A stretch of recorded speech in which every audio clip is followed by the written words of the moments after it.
నమస్తే, welcome to Leo. ఈరోజు మనతో ఉన్నారు సీనియర్ జర్నలిస్ట్ కనకదుర్గ వడ్ల మనకి. నమస్తే మేడం. నమస్తే అండి. మేడం, మనం చూసుకుంటే వైసీపీ నేతలు యథా రాజా తథా ప్రజ అన్నట్టుగా జగన్ ఎలాగైతే ఫాలో అవుతున్నాడో అదే విధంగా వైసీపీ నేతలందరూ కూడా ఫాలో అవుతున్నారని చెప్పేసి మనకు అర్థమవుతుంది. ఎందుకంటే ఎప్పుడైతే కూటమి ప్రభుత్వం ఏర్పడిన తర్వాత వైసీపీ గవర్నమెంట్ పోయిన తర్వాత పోలీసుల పైన పూర్తి వ్యతిరేకంగా మారిపోయారు వైసీపీ పార్టీ.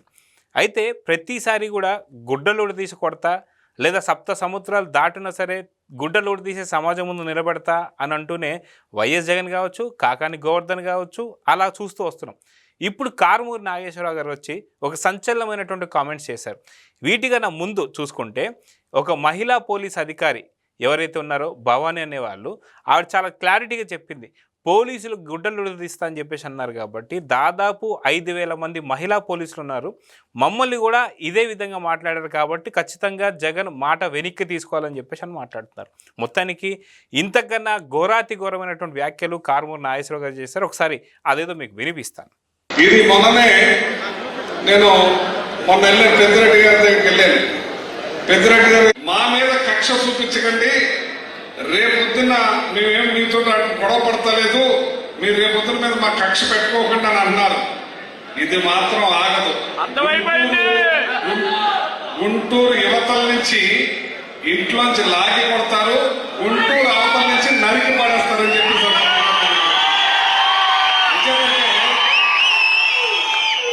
అయితే ఈ వ్యాఖ్యలు విన్నారు కదా, గుంటూరు యువతల నుంచి ఇంట్లోంచి లాక్కొచ్చి కొడతారు, గుంటూరు అవతల నుంచి నరికేస్తారని చెప్పేసి అంటున్నారు.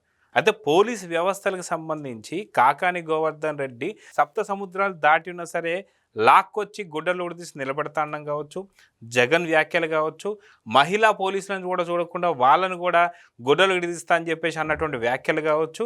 ఇప్పుడు కారుమూరి నాగేశ్వరరావు ఇంకొక అడుగు ముందుకేసి మిగతా వారిని ఇటు నుంచి వచ్చే వాళ్ళందరినీ కూడా ఇంట్లోంచి బయటికి తీసుకొచ్చి కొడతా అని చెప్పేసి అన్నాం కావచ్చు, అటువైపు ఉన్న వాళ్ళు నరికేస్తా అని చెప్పేసి అంటున్నారు. సో ఎటు వెళ్తుంది సమాజం? మొత్తానికి వైసీపీ నేతలు ఇలా మాట్లాడడాన్ని ఎలా చూడాలంటారు? అంటే వైసీపీ వాళ్ళు రోజు రోజుకి అన్నం తింటల్లా, మరి వాళ్ళు ఏం తింటున్నారో వాళ్ళు ఆలోచించుకోవాలి. వాళ్ళు ఒక స్త్రీ కడుపులోంచే వచ్చారు కదండి. వాళ్ళు ఇలా మాట్లాడుతున్నారంటే వాళ్ళ తల్లిదండ్రులు కావచ్చు, అక్క చెల్లెలు కావచ్చు, కూతుళ్ళు కావచ్చు, ఎంత బాధపడతారు అసలు. వీళ్ళకి ఆలోచన లేదు. ఎందుకు ఉండదంటే జగన్మోహన్ రెడ్డికి తల్లి చెల్లి అంటే గౌరవం లేదు కాబట్టి కోర్టు మెట్లెక్క ఆల్రెడీ చెప్పాడు కదా, నాకు వాళ్ళ మీద ప్రేమ ఆప్యాయత చచ్చిపోయిందని. సో జగన్మోహన్ రెడ్డి ఏది ఫాలో చేస్తారో అదే వాళ్ళ వైసీపీ వాళ్ళందరూ ఫాలో చేస్తారు అని మనకి ఇప్పుడు అర్థమవుతుంది. నిన్న పోలీసులను ఏదైతే ఆయన తిట్టాడో దానికి సుధాకర్ అనే ఆయన బయటకు వచ్చి మాట్లాడారు. ఇవాళ పోలీస్ అసోసియేషన్ తరఫున వాళ్ళు మాట్లాడినప్పుడు అందులో ఒక సభ్యురాలైన భవానీ గారు పోలీస్ శాఖ తరఫున మాట్లాడుతూ, మీరు చెప్పినట్టుగా 5,000 మంది మహిళా పోలీసులు ఉన్నారు రకరకాల విభాగాల్లో, హోంగార్డ్స్ కావచ్చు, పోలీస్ శాఖ కావచ్చు, మరొకటి కావచ్చు, వీళ్ళందరినీ కూడా నువ్వు గుడ్డలోడు తీసుకొడతావా? నువ్వేం మాట్లాడుతున్నావు? మీ మాటలు వెనక్కి తీసుకోండి, మీరు బహిరంగ క్షమాపణ చెప్పండి అని ఆవిడ అడిగారు. ఇవాళ మొత్తం పోలీస్ శాఖ ఒకటయ్యి వాళ్ళు ఏమంటున్నారంటే, మీరు బహిరంగ క్షమాపణ అయినా చెప్పండి, లేదు మేము చట్టపరంగా చర్యలు తీసుకుంటాం అంటున్నారు. తీసుకోవాలండి, ఖచ్చితంగా తీసుకోవాలి. ఆ తీసుకోవటంలో ఇవాళ ఈ కారుమూరి నాగేశ్వరరావు మీద మామూలుగా పెట్టకూడదు కేసులు. ఎందుకంటే ఆయన ఓపెన్గా, అంటే మీరు వైసీపీ వాళ్ళందరినీ తీసుకుంటే మేము నరికేస్తాం, చంపేస్తాం అని మాట్లాడుతున్నారు. అంటే వీళ్ళు ఇంకా గుండాగిరి చేద్దామనే చూస్తున్నారు. మా ప్రభుత్వం లేదు, మేము ఇవాళ ఇంట్లో ఉన్నాము అనే ఒక స్పృహ లేకుండా మీరు వాళ్ళ గుడ్డలోడు తీయడం కాదు. ప్రజలు ఆల్రెడీ మిమ్మల్ని ఎక్కడ కూర్చోపెట్టాలో, ఏ రకంగా కూర్చోపెట్టాలో ఆ రకంగా కూర్చోపెట్టారు. ఇంకా ఇంతకు మించి మనం మాట్లాడక్కర్లా.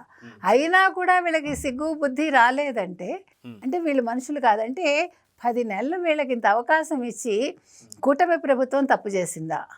అంటే పోన్లే వాళ్ళ పాపానికి వాళ్ళు పోతారు, మనకెందుకు, మనం అభివృద్ధి చూసుకుందాము, మనం ప్రజల సమస్యల మీద దృష్టి పెడదామని చూస్తే ఇది చేతకాంతనంగా వీళ్ళు భావిస్తున్నారు. తప్పండి. ఒకటి. రెండోది, ఆయన మాట్లాడిన మాటల్లో గుంటూరు యువతల నుంచి ఆయన ఇంట్లోంచి లాక్కొచ్చి, అంటే ఆడ మగ తేడా లేకుండా లాక్కొచ్చి కొట్టేస్తారా మీరు? అవతల పక్క అంటే ఎటు పక్క కొడతారు మీరు? అంటే మీ కడప వైపు ఇది వాళ్ళని నరికేస్తారా?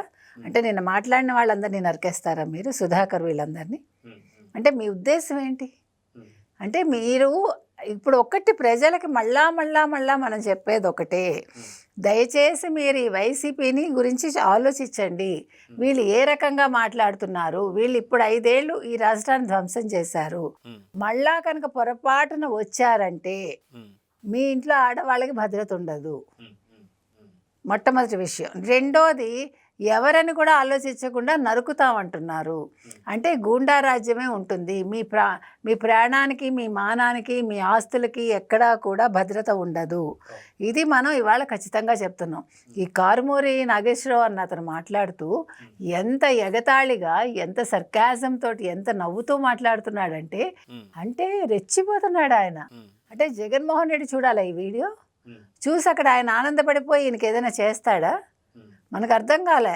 అసలు ఒక మనిషిని మనం ఇలా నరుకుతామన్నామంటేనే అసలు నువ్వేంటి, నీ స్థాయి ఏంటి, అసలు నువ్వెవడివి, నువ్వు మనిషివా గుండావా? అంటే నువ్వు అసలు వైసీపీ కార్యకర్తవా లేకపోతే ఒక గుండావా? నువ్వు వైసీపీలో నిజంగానే పనిచేసావా గతంలో? అంటే ఒక రాజకీయ నాయకుడు ఇట్లా తయారవుతాడా? అంటే తొండ ముదిరి ఊసర వెళ్ళి అంటున్నారు. అంటే వైసీపీలో ఒక కార్యకర్త స్థాయి నుంచి ఒక మంత్రి స్థాయికి ఎదిగాక వాళ్ళ భాష ఇలా తయారవుతుందా? వాళ్ళు ఇలా బెదిరింపులకు దిగుతారా? మనకు అర్థం కావట్లా. అయితే ఏదైతే కారుమూరి నాగేశ్వరరావు గారు మాట్లాడుతున్నటువంటి సందర్భంలోనే ఇక్కడ ఉన్నటువంటి కింద ఉన్నటువంటి ఒక కార్యకర్తను రెచ్చగొడుతుంటే ఆ కింద ఉన్నటువంటి ఒక కార్యకర్తలు కూడా మాకు అర్థమైపోయింది అంటే ఖచ్చితంగా వీళ్ళు ఏదో ఒక ప్లానింగ్లో ఉన్నారు అనేది అర్థం చేసుకోవచ్చు అంటారా? ఇప్పుడు మీరు గమనించండి, ఇప్పుడు మీరు గుర్తుపెట్టుకోండి, ఈరోజు ఇప్పుడు ఎవరికైనా ఎవరి మీదైనా దాడి జరిగినా, ఏ రకంగా పోలీసులు కానీ టీడీపీ వాళ్ళు కానీ మరణించినా దానికి ఖచ్చితంగా దాని వెనకాల ఇవాళ కారుమూరి నాగేశ్వరరావు ఉంటారు, వైసీపీ వాళ్ళు. ఎందుకు చెప్తున్నామంటే ఇది చిన్నగా తీసుకోక్కర్లా. వీళ్ళు మీరు చెప్పినట్టుగా ఆ రోజు ఎవరు గోరంట్ల మాధవ్ అన్నాడు చూడండి, అంతర్యుద్ధం అని. సో వీళ్ళు రకరకాలుగా ప్లాన్ చేస్తున్నారు. వీళ్ళు ఏ రకంగా అయినా కమ్యూనల్ హార్మనీ కావచ్చు. మొన్న పాస్టర్ ప్రవీణ్ విషయంలో జగన్మోహన్ రెడ్డి ఏం నాటకం ఆడాడు, వాళ్ళ చెల్లి కూడా అంది కదా, నువ్వు మత విద్వేషాలు రెచ్చగొట్టి దాని మీద రాజకీయాలు చేయకని. సో వీళ్ళు రాజకీయంగా ఎదగడం కోసం వీళ్ళు ఎంతకైనా దిగజారుతారు. నెంబర్ 2, వాళ్ళు ఎంతకైనా తెగిస్తారు, దిగజారడం కూడా కాదు, తెగిస్తారు వీళ్ళు. అంటే చంపడానికైనా సిద్ధం వాళ్ళు, లేకపోతే ఏ రకంగానైనా వాళ్ళకి ఏం బాధ లేదు. ఎందుకంటే తల్లి చెల్లి మీదే రెస్పెక్ట్ లేని వాళ్ళకి ఇంకా బయట మహిళల మీదే ఉంటుంది. అయితే ఇక్కడ మనం బాగా గమనిస్తే మీరు చెప్పినట్టుగా అది జస్ట్ ఒక 2 to 3 days బ్యాక్ కూడా నారా లోకేష్ గారు కూడా మాట అన్నారు. ఏంటి అంటే వీళ్ళు ఖచ్చితంగా వైసీపీ నేతలు ఎవరైతే ఉన్నారో పాస్టర్ ప్రవీణ్ గారి ఇష్యూ ఒకటే కాదు, రాబోతున్నటువంటి రోజుల్లో ప్రతిదీ కూడా ఒక సమస్యగా తీసుకొస్తాను ప్రయత్నం చేస్తున్నారు. కానీ ఏపీ ప్రజలు గమనించండి, ఇక్కడ జరుగుతుందేందో మీరు చాలా క్లారిటీగా చూస్తే కానీ మీకు అర్థం కాదన్నట్టు చెప్పారు. సో దీన్ని బట్టి మనకు అర్థం ఏమవుతుందంటే ఖచ్చితంగా ఏదైతే కూటమి ప్రభుత్వం ఏర్పడిన తర్వాత నెల రోజులు గడవక ముందే ఢిల్లీ జంతర్ మంతర్లో దాదాపు 32 నుంచి 36 మంది హత్య జరిగిందని చెప్పి ఇప్పటికీ ఆ లిస్ట్ అయితే లేదు. అదేవిధంగా విజయవాడలో ఏదైతే ప్రకాశం బ్యారేజ్లో బోట్లతో గుద్దించి లక్షలాది మంది చంపాలని చెప్పి చూశారు, అది కూడా అనుకోకుండా కుదరలేదు, అది అయిపోయింది. సో ఇలాగ ఎన్నో రకాల అంటే ప్రతిదీ కూడా అవకాశం దొరికిన ప్రతిదాన్ని కూడా ఏమంటారు మత కలహాలు రేపడం కానీ లేదంటే ఒక చాలామంది ప్రాణాలు పోగొట్టేలాగా చేస్తూ వస్తున్నాడు జగన్మోహన్ రెడ్డి అని చెప్పి అనుకోవచ్చు. సో అదేవిధంగా చూసుకుంటే మనకి మొన్న ఈ మధ్య వచ్చినటువంటి ఒక పాస్టర్ ప్రవీణ్ గారి ఇష్యూ చూసుకుందాం, లేదా ఇప్పుడు తోపుతొత్తిలో సంబంధించినటువంటి ఒక లింగమయ్య హత్య చూసుకుందాం. సో ఖచ్చితంగా ఏదో మత విద్వేషాలు రెచ్చగొట్టడానికి చూస్తూనే ఈరోజు కొత్తగా మాట్లాడుతున్నది కానీ కొత్తగా చేస్తుంది ఏంటంటే పోలీసులు రెచ్చగొడితే శాంతి భద్రతలు విఘాతం కలుగుతుంది. సో లాస్ట్ స్టేజ్ పోలీసులు రెచ్చగొట్టాలనే ప్రయత్నమే ఇదని చెప్పి అనుకోవచ్చు అంటారా? ఇప్పుడు పోలీసుల మీద పడ్డారండి. ఎందుకు పడ్డారంటే ఇప్పుడు పోలీసులు వాళ్ళ డ్యూటీ వాళ్ళు చేస్తున్నారు, వీళ్ళ మాట వింటల్లా. అంటే వీళ్ళు ఏదైనా నెగిటివ్ చేయమంటే వాళ్ళు చేయట్లేదు. నిన్న కూడా పోలీసుల మీద పడ్డానికి రీజన్ అదే. అక్కడ ఏదో కక్షలు కార్పణ్యాలు ఆయన చూపించాలనుకున్నాడు. అంటే అక్కడ ఒక ఫ్యాక్షనిజాన్ని అక్కడ నిన్న రేకెత్తించాలనుకున్నాడు జగన్మోహన్ రెడ్డి. అందుకోసమే ఆయన అట్లా మాట్లాడాడు రెచ్చగొట్టేలాగా. అంటే పరిటాల సునీత గారు ఆల్రెడీ వార్నింగ్ ఇచ్చి నిన్ను రాప్తాడికి రానివ్వము అన్నారు ఆవిడ. కానీ మళ్ళీ నిన్న ఏమన్నారంటే మా అధినేతకి ఇవన్నీ నచ్చవు, అందుకని మిమ్మల్ని రానిచ్చాను నేను. ఆవిడ క్లియర్గా చెప్పారు అది. నాకైనా కూడా నాకు ఫ్యాక్షనిజం వద్దు, నేను ఫ్యాక్షన్ గొడవలకు వెళ్ళదలుచుకోలేదు అని ఆవిడ తోపుదుర్తి వాళ్ళకు కూడా వార్నింగ్ ఇచ్చినాడు. మీరు తోపులు అనుకుంటున్నారేమో జాగ్రత్త, నా కొడుకు జోలికి వస్తే ఊరుకోను, నా కొడుకు మరో పరిటాల రవి అని ఆవిడ చెప్పారు. సో నిన్న అక్కడ వాళ్ళు గొడవలు సృష్టించడానికి వెళ్ళారు యాక్చువల్లీ. అందుకని ఆయన ఇట్లా మాట్లాడి రెచ్చగొట్టాడు. అంటే ఇప్పుడు పోలీసుల మీద పడ్డారు వాళ్ళు. ఎందుకంటే ఇప్పుడు ముఖ్యమైన ఒక డిపార్ట్మెంట్ ఏది, పోలీసులే కదా. అవును. అంటే వాళ్ళని అరెస్ట్ చేస్తున్నారు కాబట్టి, అంటే పోలీసులు ఇంత ధైర్యంగా ఒక పోసానిని, ఒక వల్లభనేని వంశీని, ఒక వర్ర రాఘవరెడ్డిని, మరొక బోరుగడ్డని ఇట్లా అరెస్ట్ చేసుకుంటూ వెళ్ళారు. ఒక అతనెవడు పిన్నెల్లి, సారీ ఇంకొక పిన్నెల్లి, నందిగం సురేష్, ఇట్లా. అందుకని వాళ్ళకి కసితో ఉన్నారనమాట. ఈ పోలీసులు మా వాళ్ళని అరెస్ట్ చేస్తారా, అందుకని వాళ్ళని రెచ్చగొడితే ఈ రకంగా ఏదైనా దమనకాండ చేయొచ్చా అంటే, ఇప్పుడు ఈయన అన్నాడు కదా మేము ఓచకోత కోసేస్తాం అన్నట్టుగా మాట్లాడాడు. అంటే వీళ్ళు మీరు చెప్పినట్టుగా ఒక ఏదో వ్యూహంతో అయితే ముందుకెళ్తున్నారు. సో రేపొద్దున్న ఆంధ్రప్రదేశ్లో ఇంకా అల్లర్లు సృష్టించి కులాల మధ్య మతాల మధ్య చిచ్చులే కాకుండా పోలీసు శాఖలో కూడా ఏదో పెద్దదే వీళ్ళు కుట్ర చేస్తున్నారు. ఈ విషయంలో అనిత గారు కూడా దృష్టి పెట్టాలండి. అదేవిధంగా గవర్నమెంట్ కూడా ప్రభుత్వం తరఫున ముఖ్యమంత్రి కావచ్చు, ఉప ముఖ్యమంత్రి కావచ్చు, లేకపోతే లోకేష్ గారు కావచ్చు, మరొకళ్ళు కావచ్చు, ఈ అంశాన్ని తేలిగ్గా తీసుకోకూడదు. ఎక్కడికక్కడ అణచివేత ధోరణిలో వెళ్ళకపోతే రాష్ట్రం అల్లకొల్లలు అవడం మాత్రం తథ్యం. అయితే మీరు మహిళగా ఉన్నారు, అదేవిధంగా చూసుకుంటే హోమ్ మినిస్టర్ అనిత గారు కూడా మహిళనే. అదేవిధంగా చూసుకుంటే ఈరోజు పోలీస్ అధికారి అయినటువంటి భవానీ గారు కూడా మాట్లాడుతూ 5,000 మంది ఏదైతే మహిళా పోలీసు ఉన్నారో మా గుడ్డలు ఊడదీస్తానని చెప్పేసి అనే మాట మాత్రం ఖచ్చితంగా వెనక్కి తీసుకోవాలని చెప్పేసి అంటారు. ఒక మహిళగా మీరేం చెప్తారు ఈ విషయం? నేనైతే వెంటనే అసలు ఆయన క్షమాపణ చెప్పకపోతే అరెస్ట్ చేయమని చెప్తానండి.